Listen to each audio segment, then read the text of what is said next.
General Sarah Chen stood in what used to be the heart of New Delhi. The city that once held 20 million people now sat silent under a gray sky. Radiation detectors on her suit beeped steadily, measuring the poison that soaked into every stone and beam. Behind her, a squad of soldiers in protective gear waited by their transport vehicle. They did not speak. There were no words for this. 6 months had passed since the Zarkeen came. 6 months since the sky filled with ships that blotted out the sun. 6 months since humanity learned it was not alone in the universe, and learned it in the worst possible way. Chen remembered that day with perfect clarity. She had been in Geneva, attending a boring conference about trade regulations, when the alarms started. Every screen in the building suddenly showed the same thing. Massive alien vessels appearing in orbit around Earth. Hundreds of them, each one larger than an aircraft carrier. They simply appeared, as if they had always been there. Their technology so far beyond humanity's understanding that they crossed space itself like it was nothing. The aliens broadcast a message in perfect English, Mandarin, Spanish, Arabic, and a dozen other languages. Their translation technology was flawless. The message was simple. This world now belongs to the Zarkeen Dominion. You have one rotation of your planet to surrender all military forces and accept our governance. Resistance will be met with total destruction. Humanity asked for time to consider. The world leaders needed to meet, to discuss, to understand what was happening. They requested 48 hours. The Zarkeen response came 30 minutes later. A beam of light fell from the sky and erased Mexico City. 4 million people simply ceased to exist in an instant. Then came another message. You have the time we gave you. Not 1 second more. The governments of Earth scrambled. Some wanted to surrender immediately. Some wanted to fight. Some simply collapsed in despair. While politicians argued, the deadline ticked away. When Earth's rotation brought the deadline to its end, humanity had not yet given a formal answer. The Zarkeen began their attack. 23 cities died in the first day. The aliens targeted the largest population centers with surgical precision: New Delhi, Tokyo, Lagos, Sao Paulo, New York, Cairo, Shanghai, Los Angeles, Mumbai, Moscow, and more. Each one hit with weapons that turned matter into energy. The death toll climbed so fast that counting became meaningless.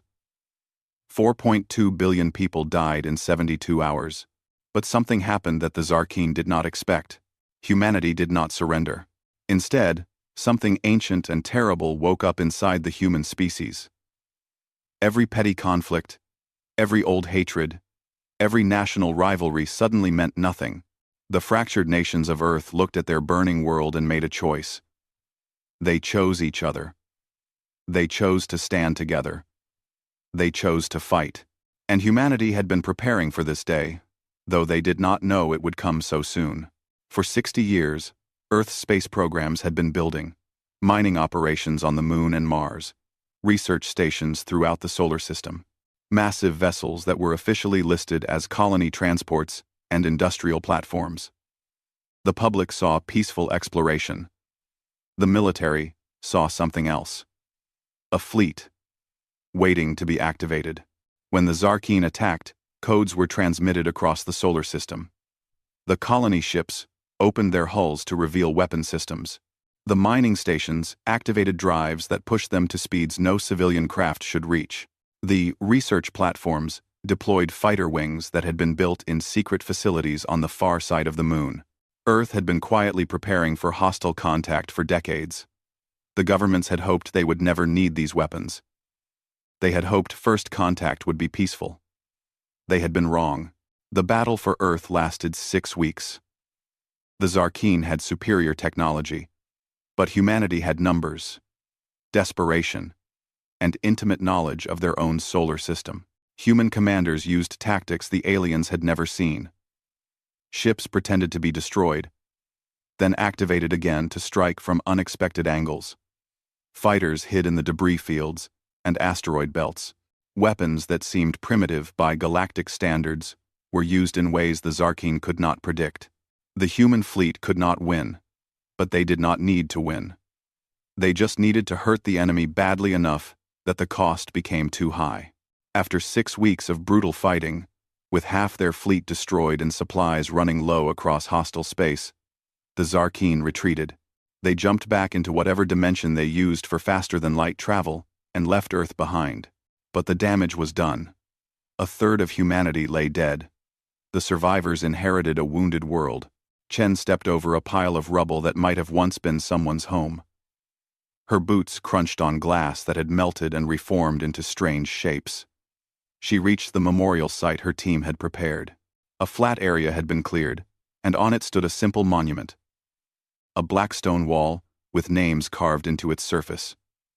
4.2 billion names. The wall stretched for miles in every direction, and it was not yet complete. It would take years to carve all the names. She found the section she was looking for. Her hand reached out and traced the letters. Amanda Chen, age 14. Her daughter had been in Shanghai. When the beam fell, there had been no warning. No time to run. No chance to say goodbye. One moment, Amanda had been messaging her mother about a school project. The next moment, she was gone. Chen did not cry. She had no tears left. She had cried them all in the first weeks. Now, there was only purpose. A voice spoke behind her. "General, the transport is ready. The council is waiting." Chen turned to see Captain Rodriguez, her aide. The young man looked tired. Everyone looked tired these days. Sleep came hard when the sky had proven to be full of enemies. "Tell them I'm on my way," Chen said. The flight to Geneva took 2 hours.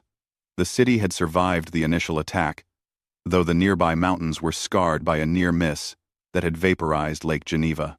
The water was slowly returning, fed by rivers and rain, but the ecosystem would take generations to recover. The Unified Earth Command had set up headquarters in the deep bunkers beneath the old United Nations building. The organization that had once struggled to get nations to agree on trade policy now commanded the combined military forces of an entire species. Necessity had accomplished what decades of diplomacy could not. Chen descended into the bunkers, passing through multiple security checkpoints. Armed guards stood at every junction. Humanity had learned that the universe was hostile. They would not be caught, unprepared, again. The council chamber was a large room with a circular table. Seated around it were representatives from every major nation and military force on Earth. The fragile unity that had formed during the invasion had been carefully maintained. Everyone understood that division, now, meant extinction. Chen took her place at the table. On the screen behind her, data scrolled past. Intelligence reports, intercepted communications, astronomical observations. For 6 months, every telescope and listening post had been pointed at the stars, searching for any sign of the enemy. They had found something. "Members of the Council," Chen began. "We have successfully decoded the Zarkeen communication protocols. Our computer scientists used the transmissions they made during the invasion as a baseline. It took 6 months, but we can now understand their language." She pressed a button, and the screen changed to show lines of translated text. "These are military dispatches from the Zarkeen fleet during their retreat. They confirm what we suspected. The attack on Earth was not a rogue military action. It came from the highest levels of their government. The Dominion High Council ordered the invasion. They believed we were a young species that could be easily conquered and absorbed into their empire."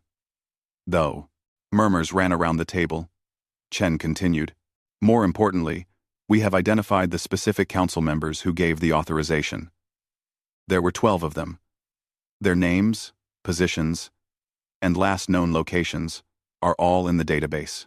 We know who they are. We know where they live." A Russian general leaned forward. "What are you proposing, General Chen?" Chen took a deep breath. This was the moment that would define humanity's future. "I am proposing Operation Reckoning. We have the fleet. We have the technology we captured from destroyed Zarkeen ships. We have reverse-engineered their faster-than-light drives. We can now travel to the stars." She paused. "I propose we hunt down every single council member who ordered the death of our people. I propose we bring them to justice for what they did to Earth." The chamber erupted. Some voices called out in agreement. Others raised concerns. The debate raged for hours. Some argued that humanity should focus on rebuilding, not revenge. Others pointed out that if Earth did not respond with strength, they would be seen as weak, and other species might attack them in the future. The Chinese representative stood. "We must ask ourselves, what are we? Are we victims who hide and hope we are never hurt again? Or are we survivors who make sure no one ever dares to hurt us again?" The Indian delegate added, 4 billion of our people are dead. If we do nothing, their deaths mean nothing. If we act, we send a message to the entire galaxy. Humanity will not be destroyed. Attack us, and we will find you. There will be nowhere you can hide. The debate continued until the chairman called for a vote. Chen watched as each representative cast their decision. The tally appeared on the screen. The vote was unanimous. Operation Reckoning was authorized. Humanity was going to war. Chen stood before the council one last time. "Understand what we are committing to. This will not be quick. It will not be easy. The Zarkeen Dominion spans hundreds of worlds. They have allies and vassals throughout their region of space. We will be fighting on their territory, using technology we barely understand, against enemies we have never seen before." She looked around the table, meeting each person's eyes. "But we will do this. For every child who died in Shanghai, for every parent who burned in Lagos, for every dreamer who looked at the stars and hoped for a better future, only to have that future stolen by beings who thought we were too weak to matter. We will show them what humanity becomes when you take everything from us and leave us with nothing but each other." The council members nodded. There was no joy in their faces, no eagerness for battle. They all knew the cost of war. They had seen it, written in the ashes of their cities. "How long will this take?" asked the Brazilian representative. Chen considered the question. "Years, maybe decades, but we will not stop. Every council member who authorized the attack will face justice. They will answer for what they did. This I promise you." She saluted the council and left the chamber. Outside, Captain Rodriguez waited with a datapad. "General, the fleet commanders are requesting your orders. When do we deploy?" Chen looked at the pad. It showed the positions of Earth's new warships. The vessels were ready. The crews were trained. The weapons were loaded. Humanity's answer to the invasion was prepared to launch. "Tell them we deploy in 72 hours. That's how long the Zarkeen gave us before they started killing. I want them to understand the symmetry." She smiled, but there was no warmth in it. "We're going to teach the galaxy a lesson about humanity. They wanted to show us our place in the universe. Now we'll show them theirs." As Chen walked through the corridors of the command center, she passed walls covered with photographs. The faces of the dead stared back at her. Billions of faces, billions of stories, all cut short by beings who thought humans were insignificant. She stopped at a window that looked out over the surface. Geneva was rebuilding. Cranes dotted the skyline. People moved through the streets, going about their lives, refusing to give up despite everything. Humanity would heal. But first, humanity would hunt. The Zarkeen had invaded Earth, thinking they would find easy prey. They had awakened something they did not understand. Not a species of warriors, but something more dangerous. A species that would not accept defeat. A species that would chase its enemies across the galaxy, if that was what justice required. Chen placed her hand against the glass. Somewhere out in the stars, 12 beings were going about their lives, thinking they were safe. They were wrong. Humanity was coming for them. The stars looked different now. General Chen stood on the bridge of the UES Defiance, watching them through the forward viewport. They were not the familiar stars of Earth's night sky. These were the stars of the outer reaches, a region of space 50 light-years from home. The journey had taken 3 months, using the captured Zarkine drive technology. 3 months to travel a distance that would have taken human ships thousands of years before the invasion. 14 months had passed since the Zarkine attacked Earth. 8 months since humanity launched Operation Reckoning. In that time, the galaxy had learned that humans existed, and it had learned to be afraid. "Status report," Chen said. Commander Williams, her tactical officer, checked his displays. "We've deployed monitoring satellites throughout the system. No sign of Zarkine military vessels. Station Prime is maintaining its neutrality claim, but our intelligence confirms that Counselor Vrextal is aboard." Chen studied the space station on the main screen. Station Prime was a massive structure, a wheel rotating slowly in the darkness. It was owned by the Hask Collective, a species of traders who claimed to remain neutral in all conflicts. They served anyone who could pay, asked no questions, and sheltered anyone who sought refuge. It made them very wealthy and very useful to those who had something to hide. "Hail the station," Chen ordered. A moment later, a Hask appeared on the screen. The alien looked like a cross between a turtle and a spider, with a hard shell and multiple limbs that moved independently. Its voice came through the translation software as a calm, businesslike tone. "This is Station Master Krell. Welcome to Station Prime, human vessel. We are surprised to see your kind this far from your home world. Do you require docking services? This is General Sarah Chen of the Unified Earth Command. We have credible intelligence that you are harboring Counselor Vrextal of the Zarkine Dominion. He is wanted for war crimes against humanity. We demand his immediate surrender." The Hask's limbs rippled in what might have been laughter. "General Chen, Station Prime is neutral territory recognized by 17 major galactic powers. We do not involve ourselves in political disputes. Whatever grievances you have with your guests are not our concern." Chen had expected this response. She had prepared for it. "Station Master Krell, let me explain something to you about humanity. We are new to galactic politics. We don't yet understand all your rules and customs. But we do understand one thing very clearly. Justice. Counselor Vrextal ordered the deaths of 4 billion humans. Men, women, and children, who were no threat to him or his people. They died because he wanted to make an example of us." The Hask's tone remained calm. "Many species have grievances with each other, General. This is not unusual. What is unusual is your response. Typically, disputes are resolved through diplomatic channels, economic pressure, or limited military actions within accepted parameters. Your species has violated dozens of galactic conventions in your pursuit of these individuals." "Conventions we never agreed to," Chen replied. "Tell me, Station Master, do these galactic conventions include rules about exterminating billions of civilians without warning or cause?" The Hask was silent for a moment. "The Zarkine action against your world was regrettable, but it is not unprecedented. Young species are often subjected to such demonstrations. It is how the balance of power is maintained." Chen felt her jaw tighten. This was what they had learned over the past 8 months. The galaxy operated on rules that humanity found repulsive. The strong dominated the weak. Young species were kept in their place through intimidation and occasional violence. War was conducted according to elaborate rules that protected the powerful and limited the damage to their interests. Humanity had no interest in following those rules. "Station Master Krell, I am giving you 6 hours to turn over Counselor Vrextal. If you refuse, we will take action."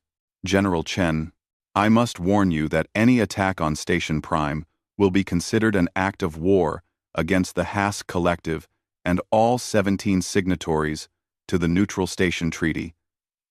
You would be making enemies of half the galaxy. Then I suggest you spend the next 6 hours deciding which concerns you more. Your treaty? Or what happens when you shelter those who commit genocide?" Chen cut the transmission. Commander Williams looked nervous. General, if we attack the station, the political consequences could be severe. Earth needs allies, not enemies. Chen understood his concern. It was a concern shared by many in the Earth government. But she also understood something else. Respect was not given in this galaxy. It was taken. Commander, humanity has been in this galaxy for 8 months. In that time, what have we learned? Williams considered the question. That most species view war as a limited engagement. They fight for resources, territory, or political leverage. But they do it with rules. Casualties are minimized. Damage to infrastructure is avoided when possible. Wars end with negotiations, not total victory. Exactly, Chen said. They fight like chess players. Move and counter-move, playing for advantage, always leaving room for the opponent to survive because they know they might face them again someday. They've been playing these games for thousands of years. She turned to face her bridge crew. But humanity doesn't play chess when someone murders our family. We don't follow rules written by people who think genocide is just a political tool. We want the galaxy to understand that attacking Earth comes with a price that cannot be negotiated away. The 6 hours passed slowly. Chen used the time to review the intelligence reports on Counselor Vrextal. He was a high-ranking member of the Zarkeen military leadership.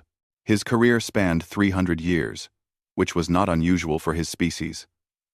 They lived long lives and spent most of those lives expanding their empire. The report included his testimony during the Zarkeen High Council meeting, where the attack on Earth was authorized. The translation software had captured his words. The humans have advanced too quickly. Their technology grows exponentially. In another century, they may be a threat. Better to crush them now, while they are still weak. Make them a vassal state. Remind the younger species what happens when they reach too high. Reading those words, Chen felt the old anger rise up. 4 billion people had died because these beings saw humanity's potential and decided to crush it before it could bloom. At hour 5, Station Master Krell contacted her again. General Chen, the Hask Collective has consulted with our legal advisors. We maintain that Station Prime is neutral territory. However, in the interest of avoiding unnecessary conflict, we are willing to negotiate the transfer of Counselor Vrextal in exchange for appropriate compensation. We don't negotiate with those who shelter war criminals, Chen replied. You have 1 hour. The hour ticked away. Chen ordered her fleet into position. 5 warships surrounded Station Prime, weapons armed and targeting systems locked. At hour 6, Chen broadcast a message on all frequencies. Every ship in the system would hear it. Every station and settlement within range would receive it. She wanted the galaxy to hear what came next. This is General Sarah Chen of the Unified Earth Command. Station Prime has refused to surrender a wanted war criminal. They believe their neutrality protects them. They believe we will follow the rules that govern galactic conflicts. They are wrong. She nodded to Commander Williams. Fire. But the weapons that fired were not the massive ship-killer missiles the galaxy expected. Instead, a single precise beam lanced out from the Defiance. It struck Station Prime with surgical accuracy, cutting through the station's hull like a laser through paper. The beam carved a path directly to the section where Counselor Vrextal was hiding, guided by intelligence so accurate that it might as well have been magic. The section of the station simply ceased to exist. Atmosphere vented into space for a few seconds before emergency bulkheads sealed. The rest of Station Prime remained intact and functional. Not a single other section was damaged. No other casualties were inflicted. Boarding teams, move in, Chen ordered. Human soldiers in powered armor launched from the Defiance and crossed to Station Prime. They entered through the breach and found Counselor Vrextal floating in a small pocket of air, his personal shield generator keeping him alive in the vacuum. The soldiers grabbed him and brought him back to the ship. Chen's next broadcast went out across every communication channel humanity could access. Let it be known to all species. Earth is hunting those responsible for the invasion of our homeworld. We will follow them wherever they run. We will take them from wherever they hide. Neutrality is not a shield against justice.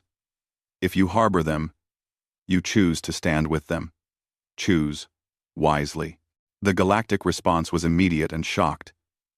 Humanity had just violated a treaty that had stood for 2,000 years. They had attacked a neutral station.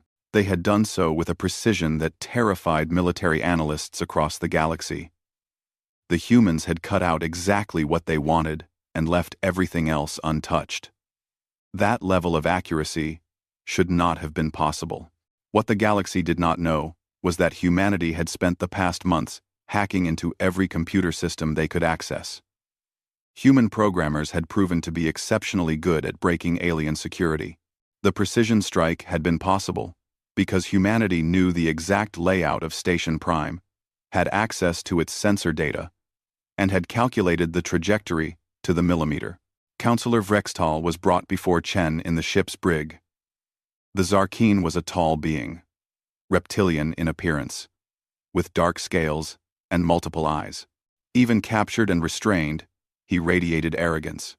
"You have made a terrible mistake, human," he said through the translator. "The Dominion will not allow this insult to stand. Your world will burn again. Aver, you will see." Chen pulled up a chair and sat down across from him. "Counselor, let me explain your situation. You are going to answer questions. Every question. We have your communication records. We have your testimony before the High Council. We know what you said, what you did, and why you did it. But we want you to say it in your own words." "I will say nothing," Chen smiled. "You will. Because we're going to broadcast your interrogation across every communication channel in the galaxy. Every species will watch. Every government will see. You will tell them why you ordered the death of 4 billion humans. And when you're done, the galaxy will understand exactly what kind of beings sit on the Zarkeen High Council." Over the next 3 weeks, Chen's team questioned Vrextal. At first, he refused to speak. But humanity had studied Zarkeen psychology. They had learned what motivated them, what they feared, what they valued. Slowly, carefully, the interrogators broke down his resistance. The broadcasts went out daily. The galaxy watched as Vrextal described the High Council meeting. He explained how the attack on Earth had been planned as a demonstration. The Zarkeen had noticed humanity's rapid technological advancement and decided to act before humans became a peer competitor. They had chosen overwhelming force to ensure humanity would never consider resistance. "It was meant to be merciful," Vrextal said in one session. "We could have exterminated your entire species. Instead, we gave you the chance to surrender. When you refused, we disciplined you. This is how the strong guide the weak." "By murdering 4 billion innocents?" the interrogator asked. "By teaching a necessary lesson. Young species must learn their place." The broadcasts caused chaos across the galaxy. Public opinion turned sharply against the Zarkeen. Species that had suffered similar demonstrations began to speak out. The Dominion found itself isolated, its diplomatic standing crumbling. But more importantly, the other 11 council members who had authorized the attack realized that humanity was serious. They began to run. Intelligence reports came in from across the galaxy. Council member Thaxal had fled to the border territories. Council member Pringkor had sought asylum with the Velkor Empire. Council member Zirval had disappeared into the criminal underworld. Chen marked each location on her star map. The hunt was on. Before leaving the system, Chen made one final broadcast. "To those who wonder why humanity pursues this course, we do not do this out of rage, though we have rage. We do not do this out of hatred, though we have cause for hatred. We do this because, if we don't, the galaxy will continue to operate by rules that allow genocide as a tool of policy. 4 billion humans died because beings like Vrextal saw us as a problem to be solved. We will not allow their deaths to be meaningless. Every council member who authorized the attack will face justice. This is not negotiable. This is not subject to galactic law or convention. This is humanity's promise to itself and to the universe. The Defiance and her sister ships jumped back into faster-than-light travel, heading for the next target. Behind them, the galaxy buzzed with conversation and speculation. A new power had emerged, and it played by different rules. The Helios Nexus was supposed to be humanity's grave. That was what the Zarkeen Dominion had planned. That was what their allies believed would happen. 4 fleets from 4 different species had gathered in this remote system, waiting for the human ships to arrive. They did not have to wait long. General Chen stood on the bridge of the Defiance, studying the tactical display. Her fleet consisted of 20 warships, humanity's entire deep space offensive capability. Facing them were 80 vessels representing the Zarkeen Dominion, the Vroth Confederation, the Keltak Swarm, and the Morian Hegemony, 4-to-1 odds. The galaxy expected humanity to turn back. All ships, battle stations, Chen ordered. Execute Formation Theta. 18 months had passed since the invasion of Earth. 1 year since Operation Reckoning began. In that time, humanity had captured 3 more council members and driven the remaining 8 deeper into hiding. The galaxy was learning that humans kept their promises, but the Dominion had finally decided to make a stand. They had called in old alliances and made new promises. 4 species had answered the call, bringing their fleets to stop the human advance. The propaganda broadcasts from the Dominion painted it as a defensive action, a coalition of civilized species standing against human aggression. Chen knew the truth was more complicated. The Vroth had territorial disputes with humanity's expanding sphere of influence. The Keltak were traditional allies of the Zarkeen. The Morians were opportunists who sensed a chance to curry favor with a major power. None of them had come because they believed in the Zarkeen cause. They had come because they believed humanity could be stopped with sufficient force. They were about to learn otherwise. General, receiving a transmission from the Allied fleet, Commander Williams reported. Audio only. Put it through. A voice spoke. Translated into English by the communication software. Chen recognized it as Zarkeen. Human Commander. This is Fleet Master Korval of the Zarkeen Dominion. You are outnumbered and outgunned. Your hunt ends here. Turn back now, and your ships will be allowed to leave. Continue forward, and we will destroy you. Chen considered her response carefully. She knew this conversation was being monitored by intelligence services across multiple species. Her words would be analyzed and debated for years to come.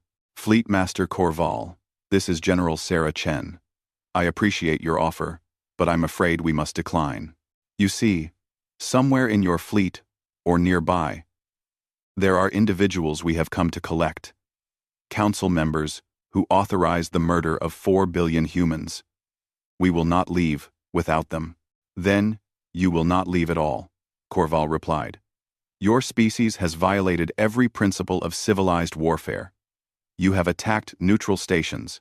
You have ignored diplomatic protocols. You have hunted members of a sovereign government across the galaxy. This ends today. You're right about one thing, Chen said. This does end today. But not the way you think.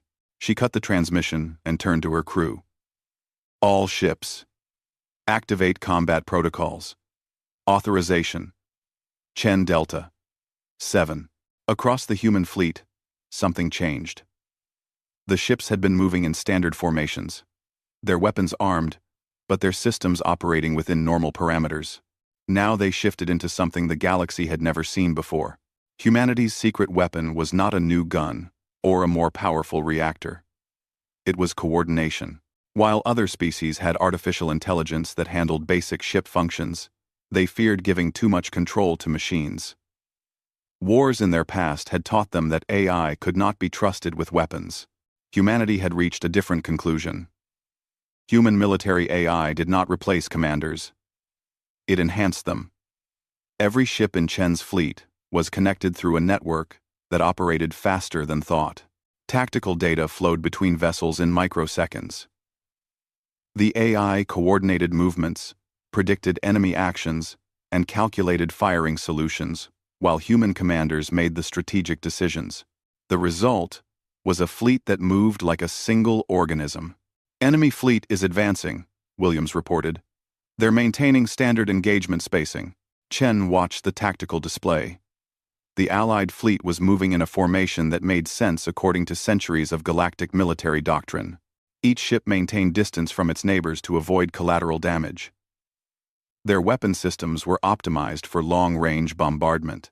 They expected a traditional engagement, ships trading fire at maximum range, shields absorbing damage until one side's defense failed. Close to weapons range, Chen ordered. Maximum speed. The human fleet accelerated. The Allied commanders must have been confused. Standard doctrine called for maintaining distance, using range as a defensive measure. The humans were doing the opposite. Enemy fleet opening fire, Williams said. Multiple missile launches detected. Hundreds of projectiles crossed the distance between the fleets. The missiles were smart weapons, each one capable of tracking and adjusting its course. Against a normal fleet, they would have been devastating. The human ships began to dance. It was the only word that fit. The vessels moved in patterns that seemed impossible. They jinked and weaved through the incoming fire. Their movements perfectly coordinated. When a missile got too close to one ship, a neighboring vessel would fire point defense systems to destroy it. The entire fleet operated as if controlled by a single mind. Not a single missile found its target. The Allied fleet tried to adjust, launching more missiles, activating energy weapons. The human ships continued their advance, closing the distance at speeds that pushed their engines to the limit. Chen's tactical AI calculated trajectories, predicted enemy fire patterns, and adjusted course a dozen times per second. Entering optimal firing range, Williams announced. All ships, Alpha strike on my mark, Chen said. Target the Vroth vessels. 3, 2, 1, mark. 20 human ships fired as one. Their weapons were not as powerful as the massive guns on Zarkeen battleships, but they did not need to be. The coordinated fire focused on a single point, overwhelming shields through sheer concentration of force. 3 Vroth ships exploded in rapid succession. The Allied fleet tried to scatter, to break formation and create distance. But the human ships pursued like wolves after prey. They split into smaller groups, each one moving with perfect coordination. One group would draw enemy fire while another attacked from an unexpected angle. They used the debris from destroyed ships as cover. They executed maneuvers that should have required minutes of calculation in the space of seconds. Fleet Master Corval must have realized what was happening. His ships began broadcasting on all frequencies, calling for the human fleet to honor the rules of engagement, to allow disabled ships to withdraw, to accept surrender when offered. Chen ignored the requests. This was not a fight for territory or resources. This was a message. General, Commander Williams said quietly, we're receiving distress signals from several enemy vessels.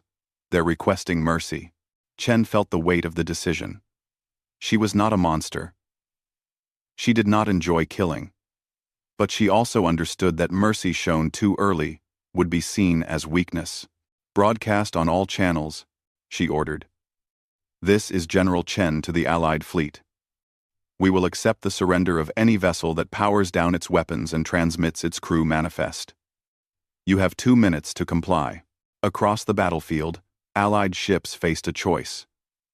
Continue fighting a battle they were clearly losing, or surrender to the humans everyone had believed they could defeat. 15 ships powered down their weapons. The rest continued fighting. The battle lasted another 40 minutes. When it was over, the Allied fleet had been broken. 53 ships were destroyed or disabled. The remaining vessels fled into faster-than-light travel, scattering in different directions. The human fleet had taken damage. 2 ships were severely hit and would need extensive repairs. But not a single vessel was lost. Chen ordered the fleet to secure the battlefield. The surrendered ships were boarded by human marines. Wounded aliens were given medical treatment. Prisoners were processed according to the military conventions that Earth had established. This was important. Chen wanted the galaxy to understand something crucial about humanity. When the first Vroth commander was brought aboard the Defiance, he seemed confused. His species was tall and insectoid, with multiple limbs and compound eyes. Through the translator, he spoke with a clicking voice. "I do not understand. Your kind fights with such ferocity. Why do you now show mercy?" Chen met his gaze. "Because we can tell the difference between those who make war and those who are forced to fight it. Your government made the choice to ally with the Zarkeen. You followed orders. We will treat you according to the same standards we would want if the situations were reversed." The Vroth commander's antennae twitched. But this is not how wars are fought. The strong dominate. The weak submit. Your kind should be taking what you want from us. "That's the old way," Chen said. "We're showing you a new way. Humanity fights with everything we have when we must. But we do not become monsters to defeat monsters. Remember that. Tell your people what you saw here today." Over the next 3 days, as the human fleet secured the system and tended to prisoners, Chen conducted interviews with the captured officers. She learned valuable information about the locations of the remaining council members, but more importantly, she sent a message through those prisoners that would spread across the galaxy. On the 4th day, Chen made a broadcast. It was transmitted on every frequency, aimed at every listening post within 100 light years. "This is General Sarah Chen of the Unified Earth Command. Today we fought and defeated a coalition fleet that outnumbered us 4-1. We did not seek this battle. We did not want this war. But when the Zarkeen Dominion chose to murder 4 billion humans, they set us on a path we cannot turn away from." She paused, letting the words sink in. "To those who fought against us today, we have treated your wounded. We have fed your prisoners. We will return them to your governments as soon as arrangements can be made. We do this not because you deserve mercy, but because this is who humanity chooses to be. We will not become the monsters who attacked our world." Another pause. To the Zarkeen Council members who still hide. "We are coming. Every ally you call will fail you. Every fortress you hide behind will fall. Every day you run is just another day until we find you. You wanted to teach us our place in the galaxy. Thank you for the lesson. Now we'll teach you yours." Chen cut the transmission. Commander Williams approached her, holding a datapad. "General, we've decoded the enemy fleet communications. 3 council members were supposed to be present at this battle, observing from a command ship. They fled when they saw we were winning. Our long-range sensors tracked their vessels. We know where they went."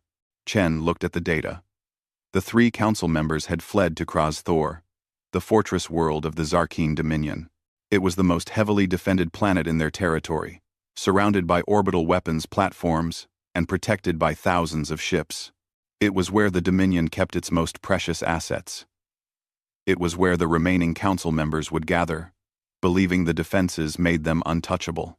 Chen smiled. "Plot a course for Kraz Thor. It's time to end this." The news of the battle at Helios Nexus spread across the galaxy like a wave. Military analysts studied the recordings, trying to understand how a smaller fleet had achieved such a decisive victory. They saw the coordination, the precision, the way human ships moved as if controlled by a single mind. It was unprecedented. It was terrifying. Governments that had been considering open opposition to humanity's hunt suddenly reconsidered. If the humans could defeat a 4-1 numerical advantage, what could they do to a single species that made itself their enemy? The galactic discourse shifted. Some species began to argue that perhaps the Zarkeen had gone too far. Perhaps attacking a homeworld without provocation was indeed a crime that warranted punishment. Perhaps these humans, for all their ferocity, had a point. But the Zarkeen Dominion was not ready to accept defeat. They issued a statement claiming that Kraz Thor was impregnable. They dared humanity to attack it. They promised that any human ship that approached the system would be destroyed. Chen read the statement and issued a simple response. We accept your challenge. See you soon. The human fleet began its journey to Thor. It would take 6 weeks to reach the system, at maximum faster than light speed. 6 weeks for humanity to prepare. 6 weeks for the Dominion to ready its defenses. 6 weeks until the galaxy would learn what happened when an unstoppable force met an immovable object. Chen spent those weeks reviewing every piece of intelligence on Thor. The planet's defenses, its garrison, its supplies, the psychology of its defenders. She studied everything, looking for the weakness that every fortress possessed, and slowly, a plan formed in her mind. A plan that did not rely on superior weapons or overwhelming force. A plan that relied on the one thing humanity understood better than any species in the galaxy: the power of truth. Thor hung in space like a dark jewel. Orbital platforms surrounded the planet in 3 concentric rings, each one bristling with weapons capable of destroying capital ships. The surface was covered with bunkers, command centers, and garrison facilities housing 2 million Zarkeen soldiers. It had never been conquered. In 3,000 years of Dominion history, no enemy had ever breached Thor's defenses. General Chen stood on the bridge of the Defiance, watching the fortress world on her display. 22 months had passed since the invasion of Earth. 14 months since Operation Reckoning began. 7 council members had been captured. 3 more had died resisting arrest. The final 2 were on Thor, hiding behind the most powerful military installation in this region of the galaxy. All ships, establish blockade positions, Chen ordered. Activate jamming systems. The human fleet spread out around the system, creating a sphere of coverage that ensured nothing could leave without detection. Communication jammers activated, cutting Thor off from the rest of the galaxy.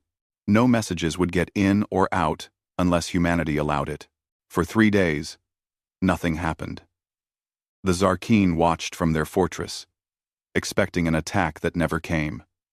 They sent probing attacks with fighters and missiles, testing the human defenses. Each time, the attacks were repelled with minimal effort. The humans were not there to fight. Not yet. On the 4th day, Chen sent a message to Thor. It was broadcast on all frequencies, aimed at every receiver on the planet and orbital stations. People of Thor, this is General Sarah Chen of the Unified Earth Command.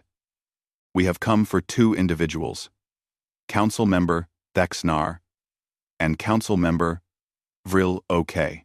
These beings authorized an unprovoked attack on Earth that resulted in the deaths of 4 billion humans.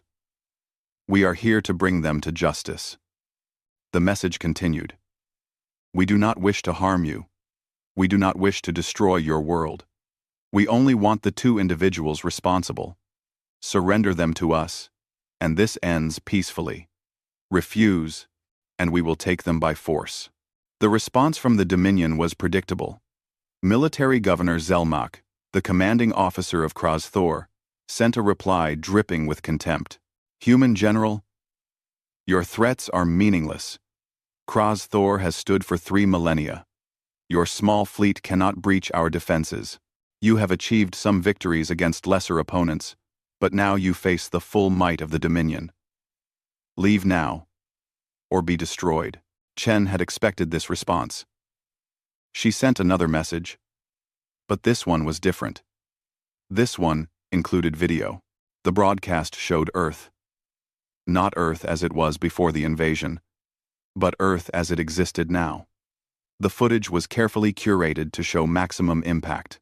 Ruined cities, their buildings melted by orbital bombardment.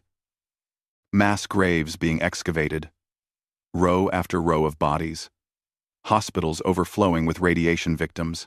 Children orphaned by the attack, their eyes empty of hope. The narration was simple. This is what Council Member Thexnar authorized. This is what Council Member Vril OK approved. 4 billion people who had done nothing to threaten the Dominion.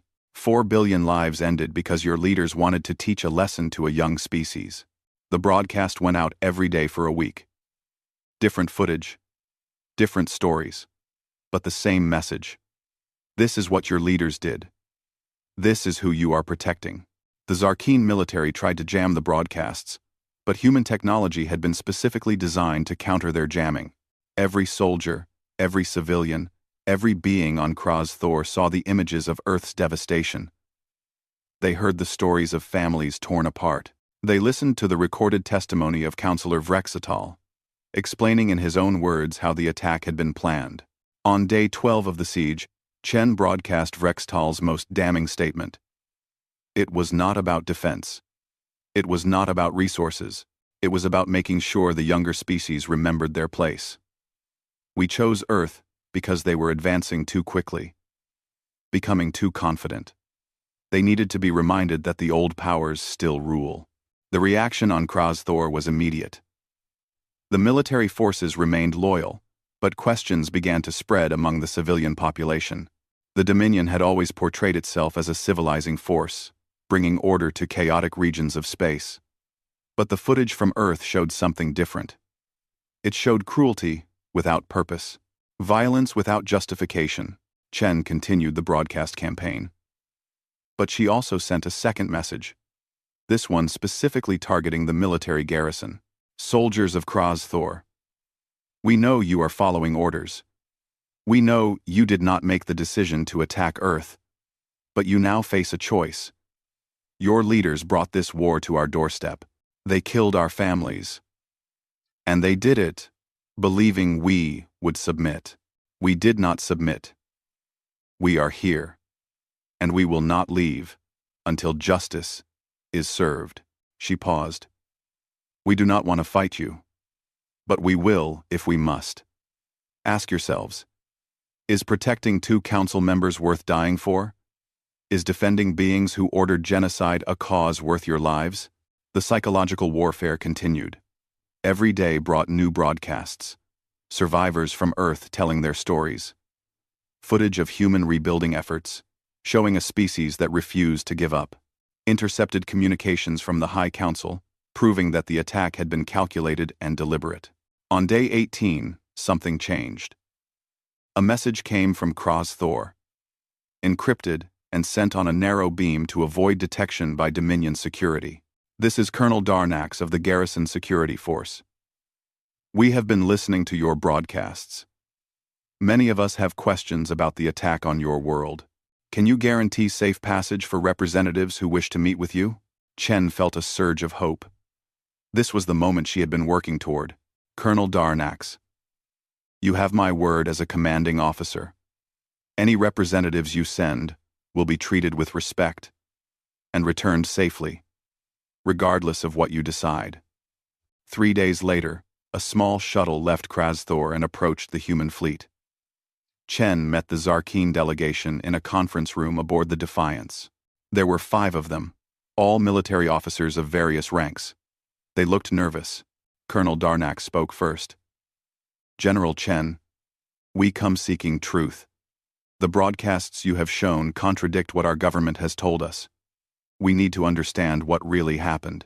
For the next 6 hours, Chen walked them through the entire timeline. The unprovoked appearance of the Zarkeen fleet, the demand for immediate surrender, the destruction of Mexico City as a demonstration, the wholesale slaughter that followed when Earth asked for time to respond. She showed them communication intercepts, battle logs, medical records. She showed them everything, holding nothing back.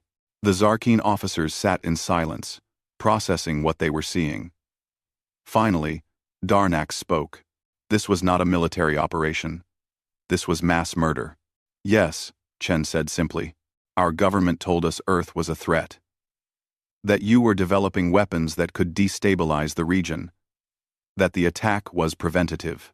Chen shook her head. We had no weapons that could threaten the Dominion. We had barely left our own solar system. We were exploring, learning, hoping to make peaceful contact with other species.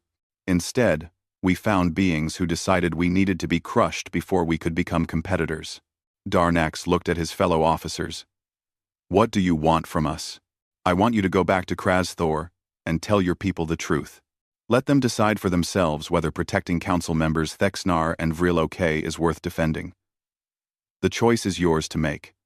Number 4. Number 4. The officers returned to Krozthor. Chen did not know what they would do, but she had planted a seed. Over the next week, that seed grew. Discontent spread through the garrison. Soldiers who had believed they were defending the Dominion against aggressors now questioned whether they were actually protecting war criminals. Officers who had followed orders without question began to wonder whether those orders had been just. Military Governor Zelmach tried to suppress the dissent. He arrested several officers suspected of disloyalty. He executed a civilian who spoke too openly about questioning the council. He declared martial law and restricted all communications. But it was too late. The truth was out, and truth was a weapon more powerful than any gun. On day 34 of the siege, Chen received another encrypted message. This one was from a larger group, calling themselves the Justice Movement. They represented military and civilian leaders who believed the council members should be surrendered. "We are prepared to act," the message said. "But we need assurance that humanity will not destroy Krozthor after we surrender the council members. Can you guarantee the safety of our world?" Chen considered the question carefully. She knew that how she answered would determine not just the outcome of this siege, but humanity's reputation in the galaxy for generations to come. "You have my word," she replied. "Surrender council members Thexnar and Vril OK, and the human fleet will withdraw immediately. We will not occupy your world. We will not demand reparations. We seek justice, not conquest. Help us achieve that justice, and this ends peacefully." The response came 2 days later. "We are moving against the governor's forces. Stand ready." What followed was a coup. The Justice Movement, led by Colonel Darnax and supported by significant portions of the military, moved against Governor Zelmach and the Loyalist forces. The fighting was brief but intense. The governor and his supporters had superior defensive positions, but they were outnumbered. Council members Thexnar and Vril OK tried to flee in a private ship, but the rebels had taken control of the orbital defenses. The ship was disabled and forced to return to the surface. After 47 days of siege, Krozthor's defenses fell without a single shot fired by human forces. The Justice Movement transmitted a message to Chen. "General Chen, this is Colonel Darnax. We have secured council members Thexnar and Vril OK. We are prepared to turn them over to your custody. We request that you keep your word and leave our world in peace." Chen ordered the fleet to stand down from combat readiness. She personally led a landing party to Krozthor's surface, accompanied by a small honor guard. They met with Colonel Darnax in the central plaza of the planet's capital city. Thousands of Zarkeen watched as the two council members were brought forward in restraints. Thexnar and Vril OK both looked defiant, their reptilian features set in expressions of contempt. "This is a betrayal," Thexnar hissed. "You hand us over to these primitives? You dishonor the Dominion." "That's..." Colonel Darnax stepped forward. "No, council member. You dishonored the Dominion when you ordered the massacre of billions. You dishonored us when you hid behind our soldiers instead of facing justice. The humans are right. You are criminals, and criminals must face consequences." Chen accepted custody of the two council members. She turned to address the assembled crowd. Her words translated for all to hear. "People of Krozthor, today you have shown the galaxy something important. You have shown that justice matters more than loyalty to corrupt leaders. You have shown that truth can overcome propaganda. You have shown courage in the face of difficult choices." She gestured to the two captured council members. "These beings ordered the deaths of 4 billion humans. They did it casually, as if our lives meant nothing. But because of your actions today, they will face trial. They will answer for what they did. And the galaxy will see that no one is above justice." Chen paused. "As promised, the human fleet will now withdraw. We came for these two individuals, and you have given them to us. We have no quarrel with your people. We hope that in the future, when humanity and the Zarkeen Dominion meet again, it will be as equals, not as enemies." The human landing party returned to their ships, bringing the two council members with them. True to her word, Chen ordered the fleet to leave the system immediately. As the Defiance jumped into faster-than-light travel, Commander Williams approached Chen. "General, we've received a message from Earth. The Council wants to know when you're returning home." Chen looked at the datapad showing the locations of the 7 captured Council members and the 2 who had died. 9 out of 12. 3 still remained at large, but intelligence suggested they were in hiding, no longer protected by military forces or allied governments. "Tell them we'll be home in 6 months. We have a few more stops to make, but the hard part is done." Over the next 5 months, humanity tracked down the final 3 Council members. One was found hiding on a remote mining colony. Another surrendered voluntarily, tired of running.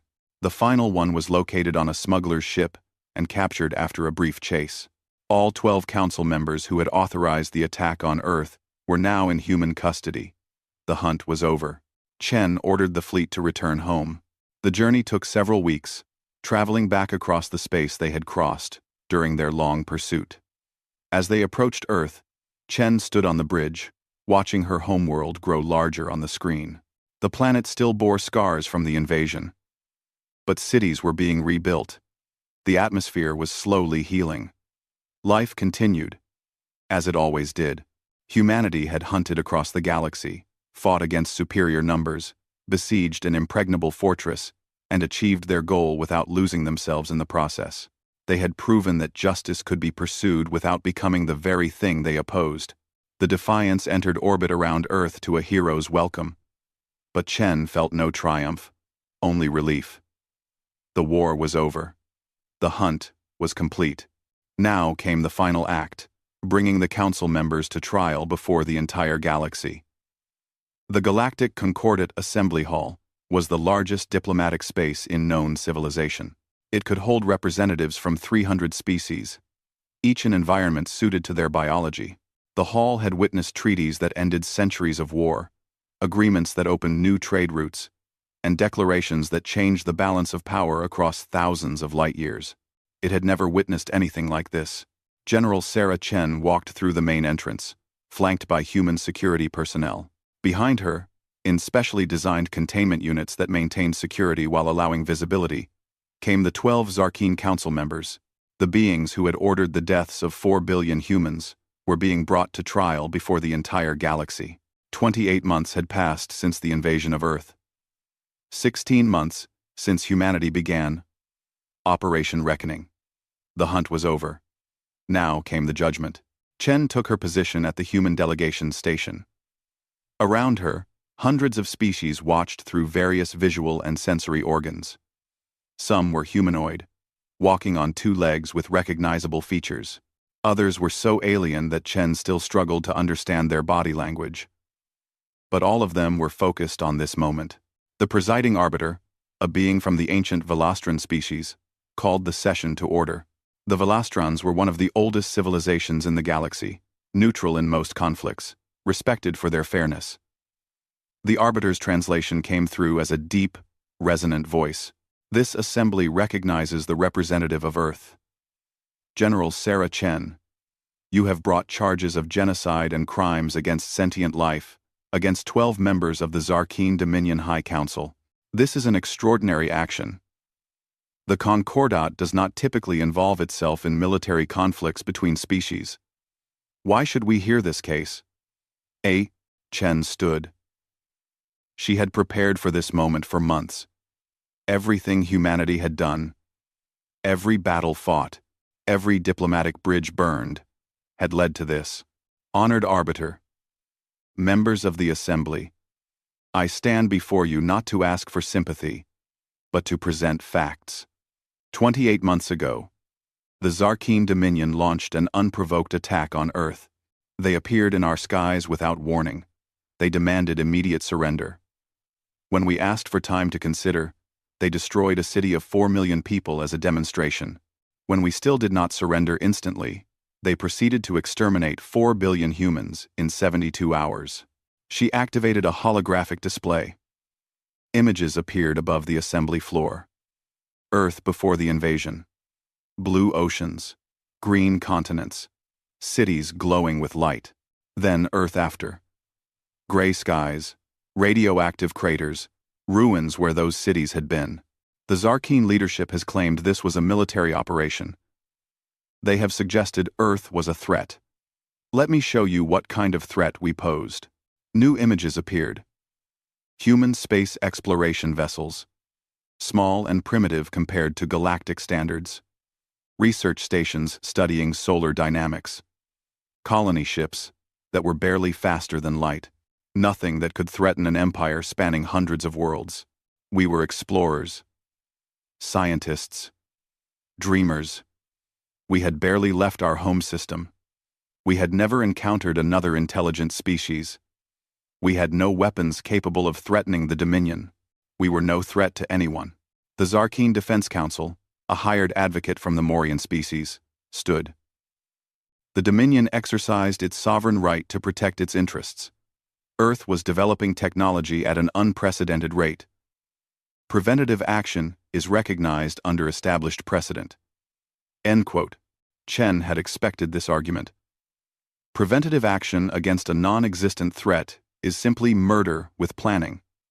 But let us examine this claim of rapid technological advancement. She brought up comparative data. This chart shows the technological development of Earth compared to other species at similar stages. Yes, we advanced quickly, but our advancement was purely civilian. Better computers, faster ships, more efficient energy systems, nothing military, nothing that could harm the Dominion. The Arbiter studied the data. General Chen, the Concordat recognizes that conflicts occur between species. Resources are disputed. Territory is contested. Why is this case different from countless other conflicts throughout galactic history? This was the critical moment. Chen took a breath. Because this was not a conflict. A conflict implies both sides have a reason to fight. We had no conflict with the Zarkeen. We did not know they existed until they appeared to destroy us. This was not war. It was extermination, and it was ordered for one reason. To remind younger species not to reach too high. She activated another recording. This was the testimony of Counselor Vrextal, recorded during his interrogation. His voice filled the chamber. The humans were advancing too quickly. In another century, they might have been our equals. Better to crush them now, while they were still weak. Make them an example. Remind the younger species what happens when they forget their place. The chamber erupted with noise. Representatives from dozens of species spoke at once, their translations overlapping into chaos. The Arbiter called for order, but the disruption continued for several minutes. When quiet finally returned, the Arbiter addressed the assembly. We have all heard this testimony before, as humanity has broadcast it across the galaxy. But hearing it again in this context raises difficult questions. Was the attack on Earth truly defensive, or was it something else?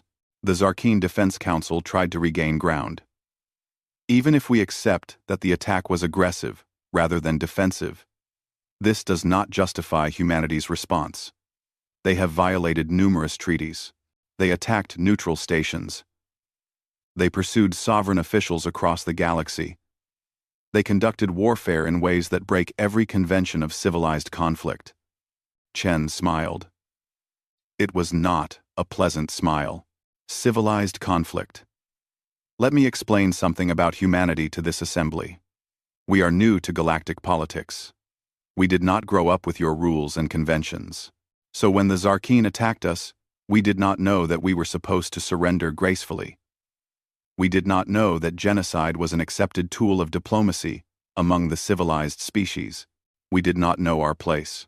She walked to the center of the floor, addressing not just the Arbiter but every species present.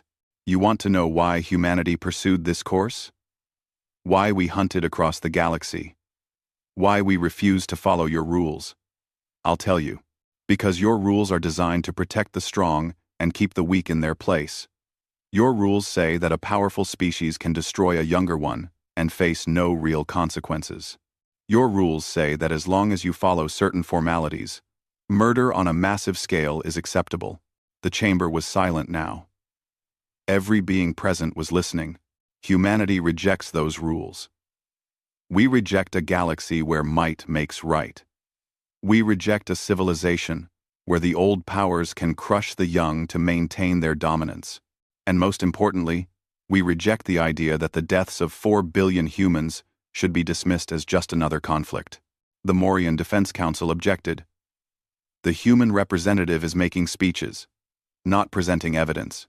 The Dominion's actions were harsh, yes, but they were within the established parameters of power projection.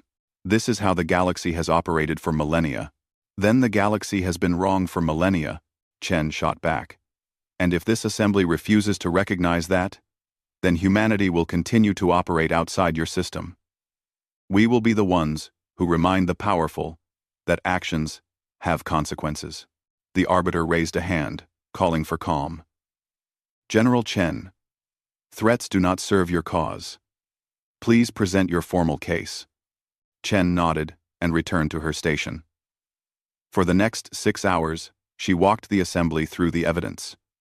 Communication logs showing the High Council meeting where the attack was authorized.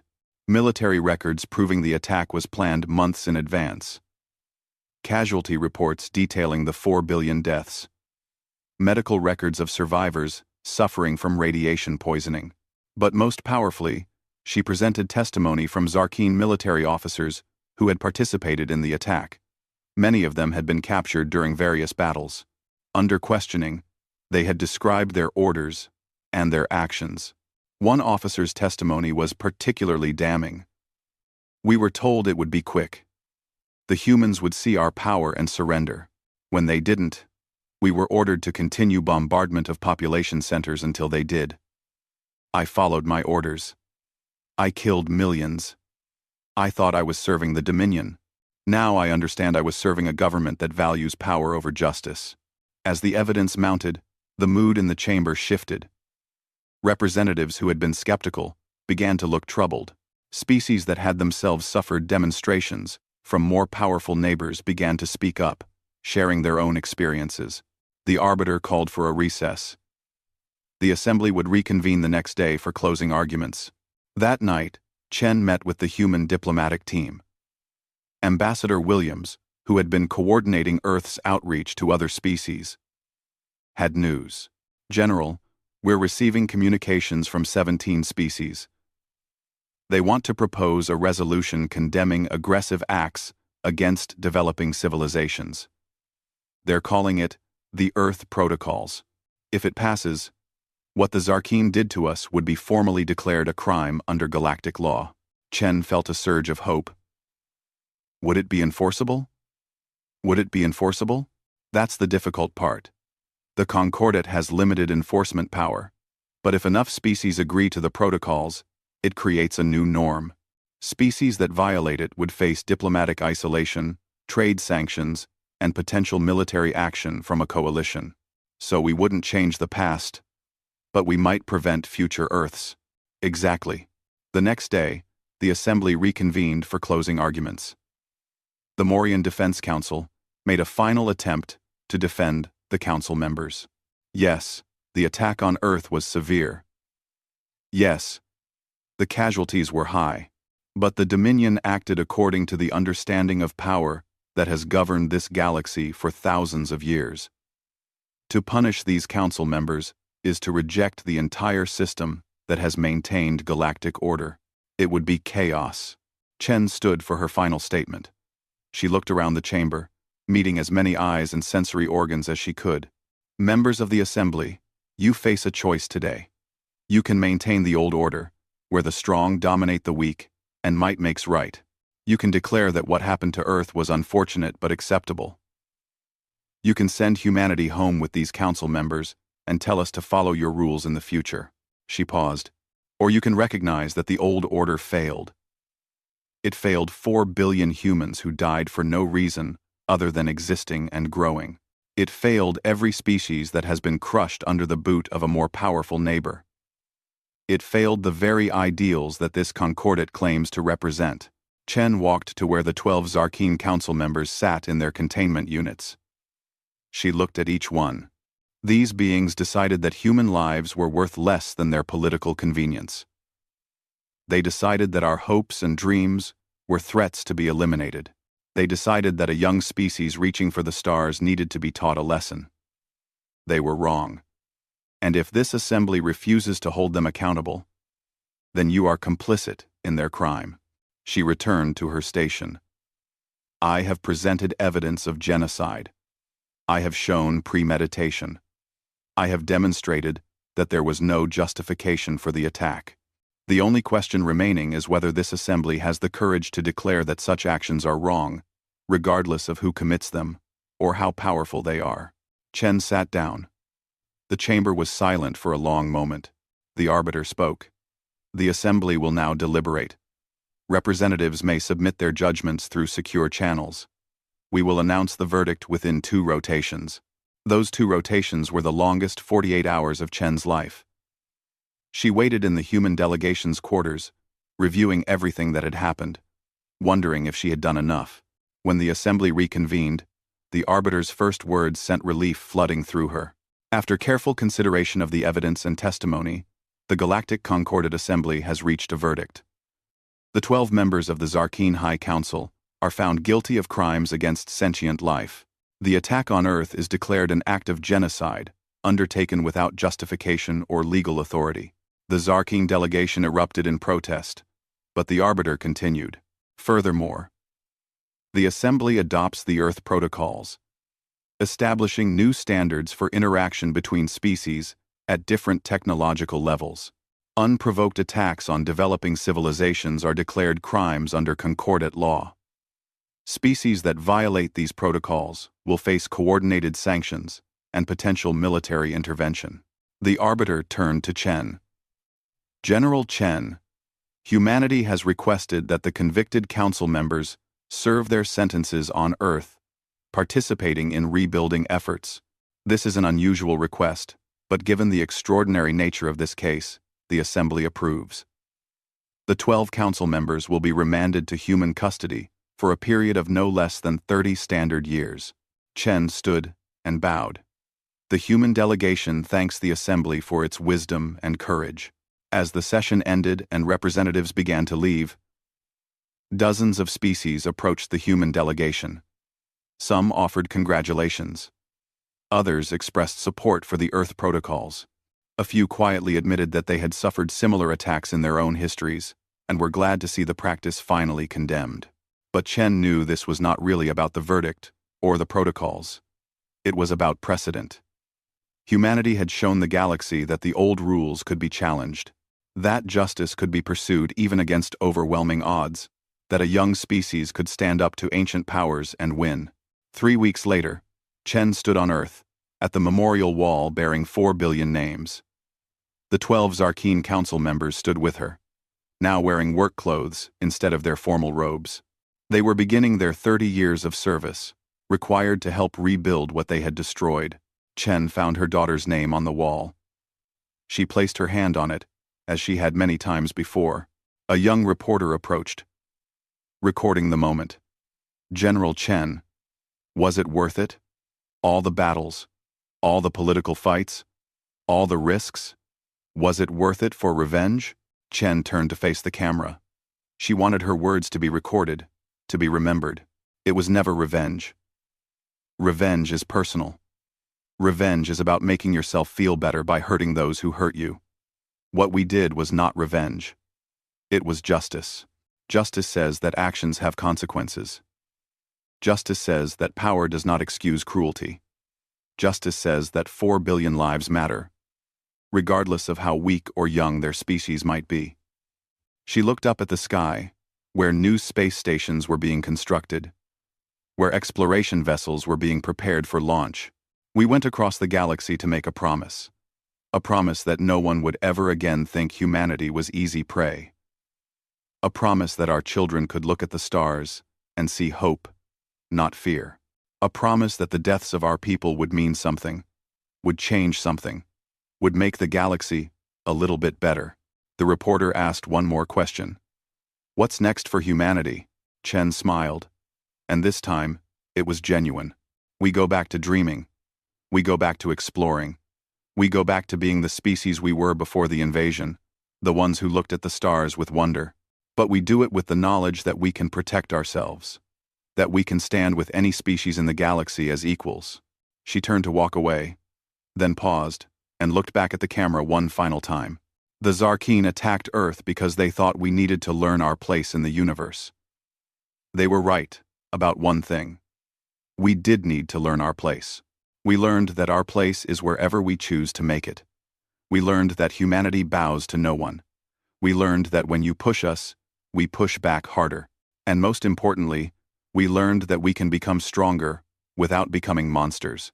Chen walked away from the memorial, past the council members who would spend decades atoning for their crime, toward the transport that would take her to the new United Earth Command headquarters. There was work to be done, ships to build, treaties to negotiate, exploration missions to plan. The war was over. The hunt was complete. The trial was finished. But humanity's story was just beginning. Above Earth, in the orbital shipyards, the latest vessel was taking shape. It was not a warship, but an exploration vessel designed to travel to the far reaches of the galaxy. Its name, painted proudly across the hull, was visible even from the ground: UES New Dawn. Because that was what humanity had won through all the pain and struggle, not just justice for the past, but hope for the future. A future where Earth stood among the stars not as a victim or a conqueror, but as a species that had faced the darkness and emerged still believing in the light. The galaxy had tried to teach humanity its place. Instead, humanity had taught the galaxy a lesson it would not soon forget: that justice, when pursued with unwavering determination, could move mountains. That a species willing to stand for its principles could change the rules that governed civilization itself. That the newest voice in the galactic chorus could sing a song that would echo for generations. General Sarah Chen looked up at the new dawn taking shape in orbit and allowed herself, for the first time in nearly 2 years, to feel something other than grim determination. She felt hope. And in a galaxy that had grown cynical over millennia, hope was perhaps the most revolutionary thing humanity could offer.